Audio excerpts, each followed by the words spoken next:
Hello friends, എല്ലാവർക്കും എൻ്റെ ഒരു പുതിയ വീഡിയോയിലേക്ക് സ്വാഗതം. ഇത് ചക്ക വേവിച്ച് വച്ചേക്കുന്നതാണ് കേട്ടോ. നന്നായി പഴുത്ത ചക്ക വേവിച്ച് വരട്ടി വച്ചേക്കുന്നതാണ്. നെയ്യ് ഒഴിച്ചിട്ടുണ്ട്, ശർക്കര ഇട്ടിട്ടുണ്ട്, എന്നിട്ട് വേവിച്ച് വച്ചേക്കുന്നതാണ്. ഇതുകൊണ്ട് അട ഉണ്ടാക്കാൻ പോവുകയാണ് കേട്ടോ. അട എന്ന് പറഞ്ഞാൽ നമ്മൾ സാധാരണ ഇലയിൽ പരത്തിയിട്ടുള്ള അടയെല്ലാം ഉണ്ടാക്കണേ പൊതിയട എന്ന് പറയും. അങ്ങനത്തെ അടയാണ് കേട്ടോ ഉണ്ടാക്കാൻ പോണത്. പണ്ട് കാലത്തൊക്കെ എൻ്റെ അമ്മയുടെ വീട്ടിലൊക്കെ തറവാട്ടിലൊക്കെ അങ്ങനത്തെയാണ് അട ഉണ്ടാക്കാറ്. അമ്മൂമ്മയും മുത്തശ്ശിയൊക്കെ ഇങ്ങനത്തെ അടയാണ് ഉണ്ടാക്കുക, പൊതിയട. നമ്മൾ ഇപ്പോൾ ഉണ്ടാക്കണ പോലത്തെ സാധാരണ അടയല്ല അന്ന് ഉണ്ടാക്കാറ്. അപ്പോൾ ഇത് നന്നായി വരട്ടി വെള്ളം വലിയിച്ച് വച്ചേക്കുന്നതാണ് കേട്ടോ. ഇനി ഇതിലേക്ക് ഏലക്കായും പഞ്ചസാരയും കൂടി പൊടിച്ചത് ഇട്ട് കൊടുക്കണം കേട്ടോ. അതാണ് കേട്ടോ, ഏലക്കായും പഞ്ചസാരയും പൊടിച്ചേക്കണതാണ് ഇട്ട് കൊടുത്തേക്കണത്. ഇനി ഇതിലേക്ക് നാളികേരം ചെറിയ കഷ്ണങ്ങളായിട്ട് കൊത്തിയിട്ടിട്ട് ജീരകവും കൂടിയിട്ട് നെയ്യിൽ വറുത്തിട്ട് ഇട്ട് കൊടുക്കുന്നുണ്ട് കേട്ടോ. അടയ്ക്ക് കൂടുതൽ ടേസ്റ്റ് കിട്ടാനൊക്കെ ഇത് ഇടണം കേട്ടോ. കുറച്ച് ജീരകവും അരമുറി തേങ്ങയും ചെറിയ കഷ്ണങ്ങളായിട്ട് നെയ്യിൽ വറുത്തിട്ട് ബ്രൗൺ നിറാക്കി ഇടണം കേട്ടോ. നാളികേരം ബ്രൗൺ നിറാവണ വരെ വറക്കണം. ഇനി നന്നായി ഇളക്കി മിക്സ് ചെയ്തിട്ട് നമുക്ക് അരിപ്പൊടി ഇട്ട് ഒന്ന് കുഴച്ചെടുക്കണം കേട്ടോ നന്നായിട്ട്. ചേട്ടനാണോ കേട്ടോ അട ഉണ്ടാക്കണത്, കൈ കണ്ടറിയാം.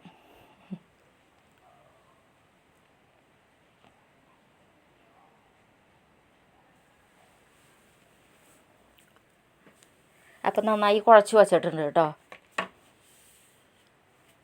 ഇനി നമുക്കിത് ഇലയിലേക്ക് ഇടണം.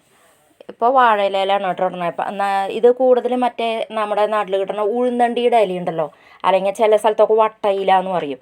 അങ്ങനത്തെ ഇലയിൽ ഉണ്ടാക്കുകയാണെങ്കിൽ കൂടുതൽ ടേസ്റ്റ് ഉണ്ടാവും കേട്ടോ. ഇതിപ്പോൾ ഇല്ല, ആ ഇല ഇവിടെ കിട്ടിയില്ല. കുറച്ച് ദിവസം മുമ്പൊക്കെ ഉണ്ടാക്കിയപ്പോൾ ഞങ്ങൾക്ക് കിട്ടിയതാണ് കേട്ടോ. ആ ഇല ഇപ്പോൾ കഴിഞ്ഞു, അത് കിട്ടിയില്ല. അപ്പോൾ അത് കാരണം വാഴയില തന്നെയാണ് കേട്ടോ വെച്ചുണ്ടാക്കണേ. ഇനി ഇതിങ്ങനെ ഓരോന്നും പൊതിഞ്ഞെടുക്കണം കേട്ടോ. ഇങ്ങനെ പൊതിഞ്ഞെടുക്കണ കാരണമാണ് ഈ അടയ്ക്ക് പൊതിയട എന്ന് പേര് വന്നത്.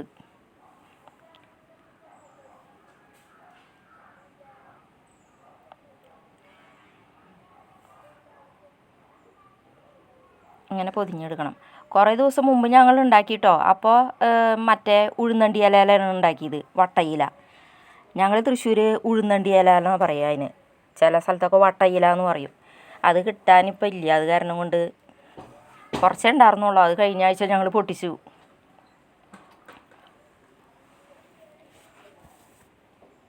എല്ലാം ഇതേപോലെ ഒന്ന് പൊതിഞ്ഞെടുക്കണം കേട്ടോ.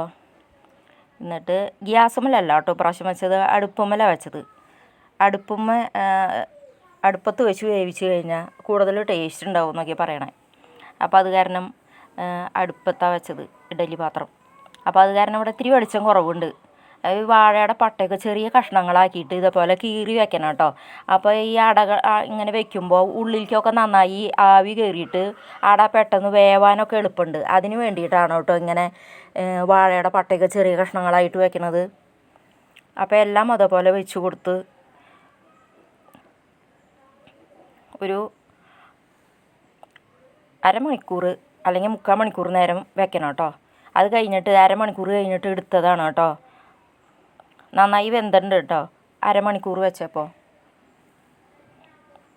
ഇനി ഇതൊന്ന് മുറിച്ച് കഷ്ണങ്ങളാക്കി വെക്കാം. ചൂടാറി കഴിഞ്ഞാൽ നല്ല ടേസ്റ്റാണ് കേട്ടോ.